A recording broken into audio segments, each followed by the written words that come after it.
channel. Nagbabalik na naman po ang inyong lingkod, Esha Play. So ngayong araw na to, magluluto tayo ng fideuà negra. Ayan. Mga ingredients na kailangan natin gamitin, gagamit tayo ng hipon o ng gambas, ng sepia, onion, bell pepper, garlic, tinta ng pusit, kamatis, at saka syempre yung ating pasta para sa gagawin nating fideuà. Tapos olive oil or any normal oil, at saka itong aking broth. So itong binili ko guys is ready na, pero kung meron kayong oras at meron kayong stock, gawa na lang kayo ng sarili ninyong broth. Ayan, since wala ako nun, kaya bumili ako nito. So yun, ipapakita ko na lang po sa clips kung paano ko po siya gagawin.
Ayan guys, mag-umpisa na tayong magluto.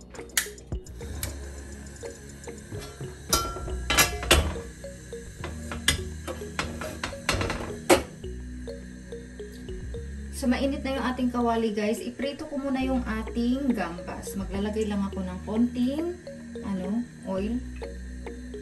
Ilahat ko na yan kasi para mag-ano siya.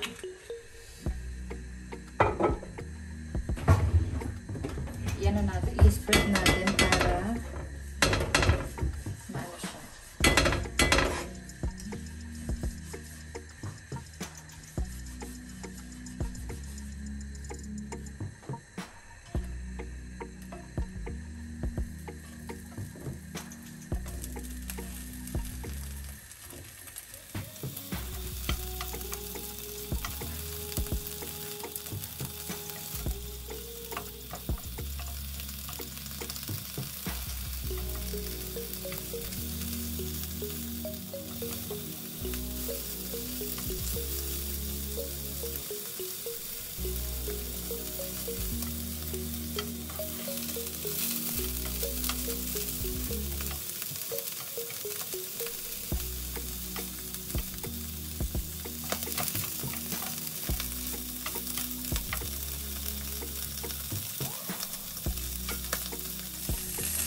Ayan, okay na ako dyan. Nakuha ko lang yung niya.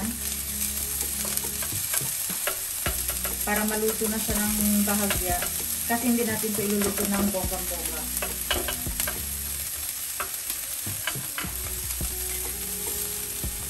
Ako dyan kasi mamayain yan.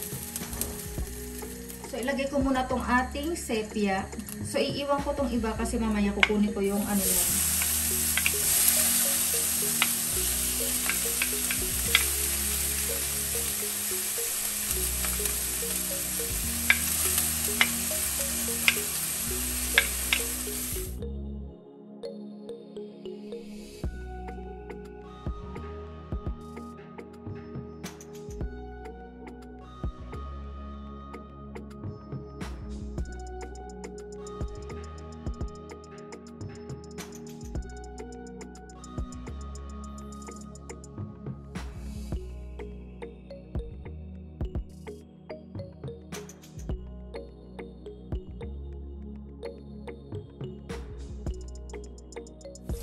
set aside ko muna to guys.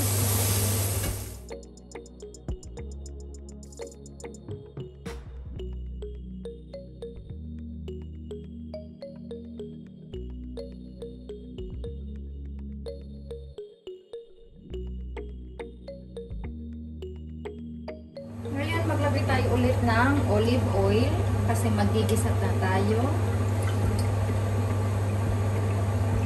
So, ilagay ko na yung ating onion at saka yung ating garlic.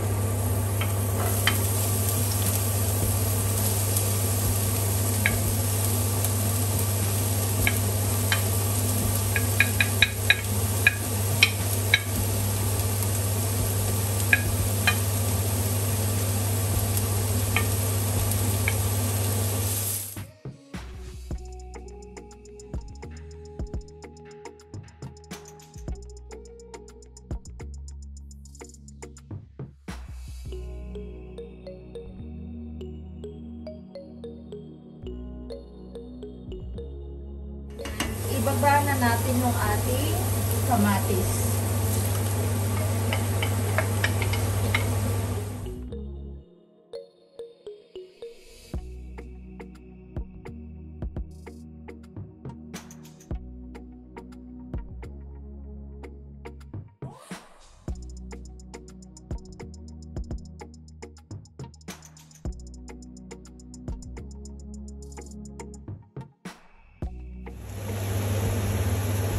So, okay na ako dyan guys. Matutuyo pa naman yan. Ayan. So, ibaba na natin yung ating ito guys. Kasi, ipunin ko yung lasa niyan. Pero hindi ko siya isasama. Tatanggalin ko din. Ipunin ko lang yung lasa ng ating ito.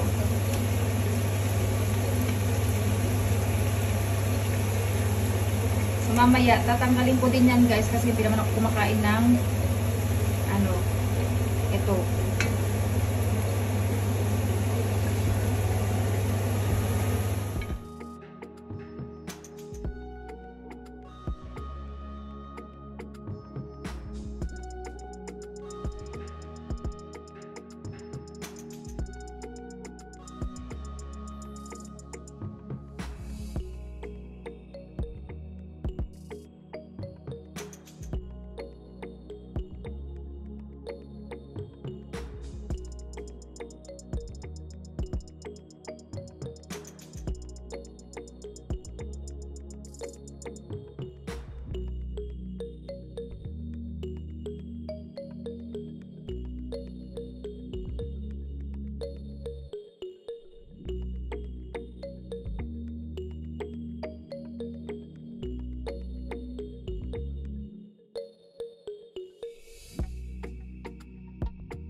Ngayon guys, ilagay na natin yung ating pasta.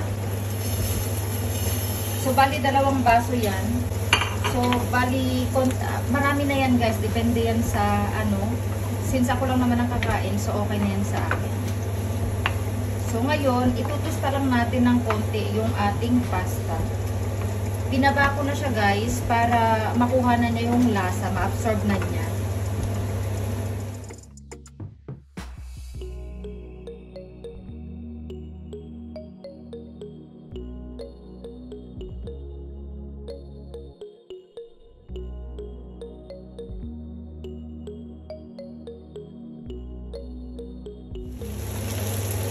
So ngayon, ibaba na natin yung ating, ibalik na natin ito guys.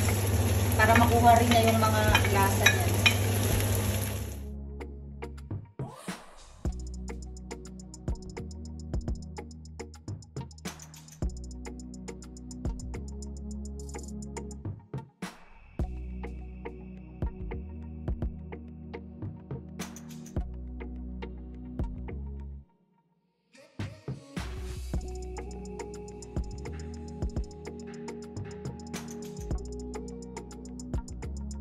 Maglagay na tayo ng broth. Maglalagay ako ng mga 4.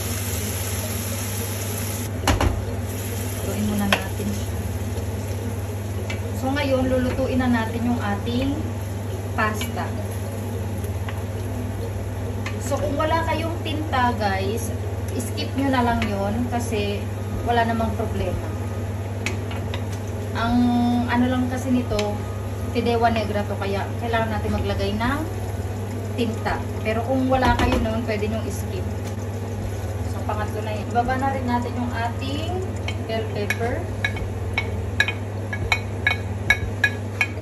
Tapos, ito na yung ating tinta ng pusit.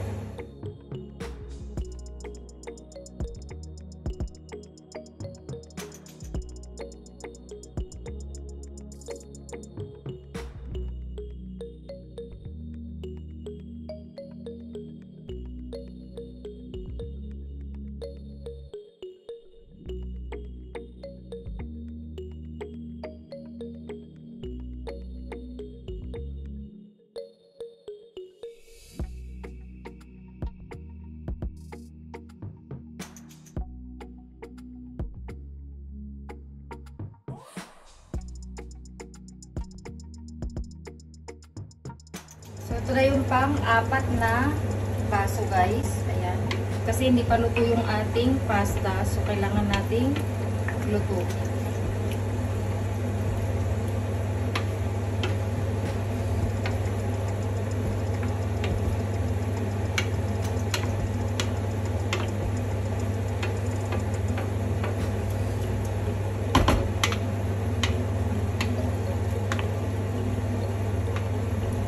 So, okay na ako sa kulay na to, guys. Ayoko nang masyadong maitim na alam mo yun.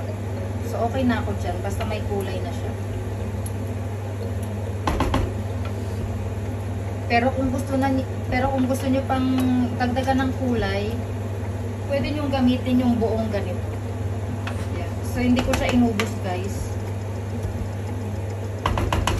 Ngayon, hinaan na natin yung apoy kasi luluto na natin siya ng mahina. Ayan.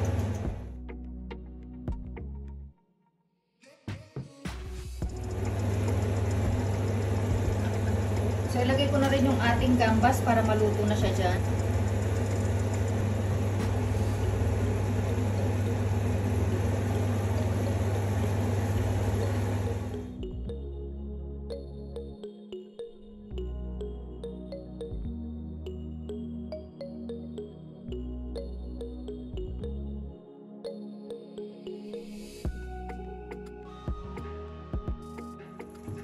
So there you have it, guys. Ito na po yung ating nilutong Fideuà Negra. I hope nagustuhan niyo po yung ating simple recipe and video for today.